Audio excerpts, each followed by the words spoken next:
Hi there and welcome to LinkU Academy and learn with us how to.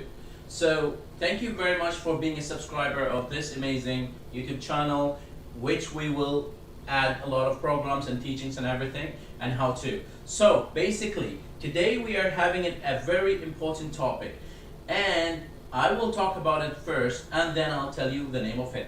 So it's a language test that is being used here in Canada and in the US, and is being accepted by 180 universities and colleges, and it is similar to IELTS, but it is here in Canada.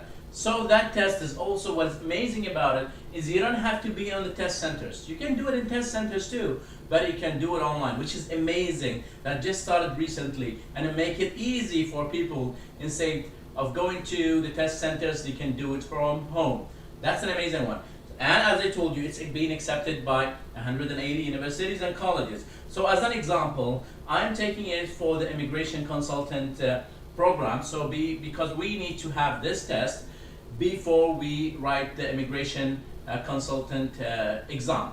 So that test, the name of it is Canadian Academic English Language. It's called, in short, CAEL. So I will start as I'm learning and I'm preparing for my test. Whatever I've been learning, I'll be explaining to you in a video what I have learned. So basically, if I am wrong in what I'm saying, please correct me so that it will help me in order to be ready for my test. Follow us.